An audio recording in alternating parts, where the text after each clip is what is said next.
Hey everyone, Lisel Crowley here at the Cool Tool Studio.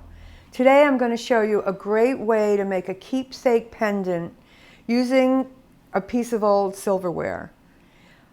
This is my grandmother's spoon, and I've always loved the pattern here. So I use the Cool Tools Mega Mold. It's a silicone two-part molding compound to create a mold of it, and then I created a keepsake pendant.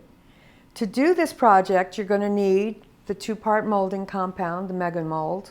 You're going to need thickness frames, ultra clay pick, tweezers, coil roller, either wide or narrow, whichever you prefer, brush and water, cool slip, clay and clay hydrator. I like the Easy 960 sterling clay for this project. It's actually my new favorite clay. It has great finish strength, and it's a wonder to work with. And sanding materials. Let's get started. Okay, so we're going to make what I call a keepsake pendant today, and we're going to use the two-part Mega Mold. We're going to use a 4-ounce container because this is a rather large piece that I'm going to make a mold of, and I want to make sure I have plenty of material. This is one of my grandmother's spoons, and we've had these in the family for a long time. I won't say how long because that will date me. But I really have always loved the pattern on this, and I thought it would be a lovely piece for a keepsake pendant to make for my daughter. So I made a mold of it, and I made a mold of both the front and the back, and I molded the clay into that and created a fold-over bail. So the first thing I'm going to show you how to do is to create the mold of the spoon itself. And think about the things that you have in your family that you've had for years. Maybe it's a silverware, maybe it's a brooch or a piece of jewelry that has some very emotional significance to and has a very interesting pattern. Even the bottom of like glass plates sometimes has very interesting texture to it. You can use a lot of these things with mold making material and metal clay to make keepsake items. So the first thing I'm going to do is set my spoon up so that it will lie flat when I press it into the mold making material. So I've got two coil rollers here that help pick up the depth of the spoon, and that way when I press this into the Mega Mold, it will lie flat. So I'm going to start by taking equal parts of each color of the mold making material. I'm going to be generous with this. I'd rather err on the side of caution and have a little more than I need than not have enough. And I just go by eyeball to make sure I have equal amounts, and I find it's helpful to roll it into a ball. And that helps me see if they're roughly the same size. It looks like I have a tiny bit more of the white, so I'm just going to take a little more blue, and that should be fine. So the next step is to knead this together until it's a uniform color. And with this particular product, you have about 5 minutes before it sets up once it's blended together. So you have plenty of working time. It's not like you have to get it molded really quick. You have a little time to make sure you have it just right. So now that it is a uniform color, I'm going to roll it into a nice smooth cylinder. And I'm actually going to use a coil roller for that. See how nice and smooth that is? If you pick it up, it will stretch like that. So I'm going to start over.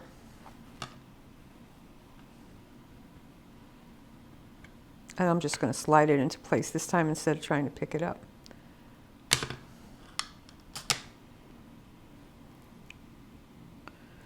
I want to go fat side that way. Let me just flatten it slightly because I want to have it nice and even. And now I'm going to just take my spoon, set it down, and press it in.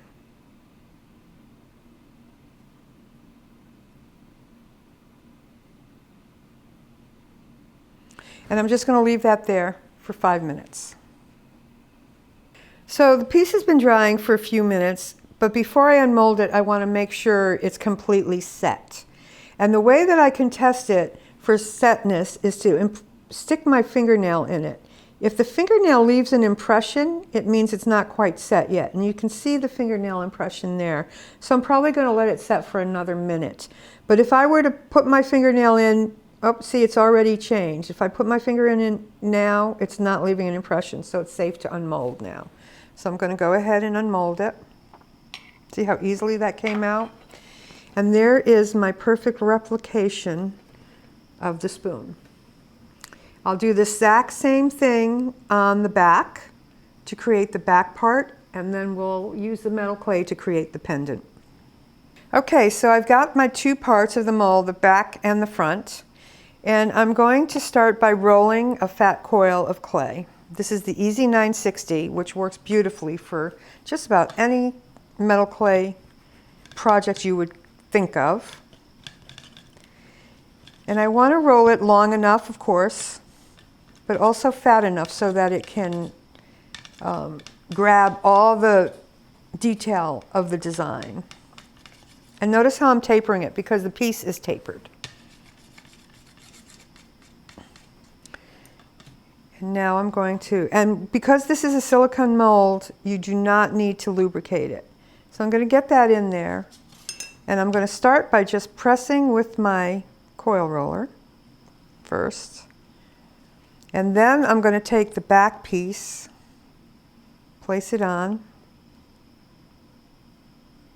I'm going to kind of push it into place with my fingers just to seat it in there. And I'm going to come back in and press again. And what this is going to do is kind of push, the back part of the mold will push in and give the piece some dimension, like the original spoon had. Now I'm going to unmold so you can see the back of the piece. There's the front of the piece. I'm going to place this on a tough card. And I'm making this one a little longer than the original. And I'm going to use my clay pick to trim it. So now I'm just going to take my needle tool and very carefully trim along the side here to take away that excess clay. Same on this side.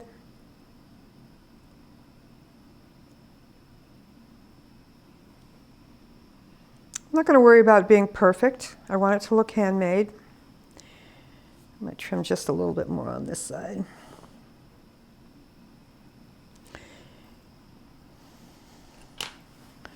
And the next step is to create the bail. And because of the nature of this design, I can just, it's already tapered, so I can just fold over that top part and create a bail that way. So before I fold it over, I'm going to wet the whole thing.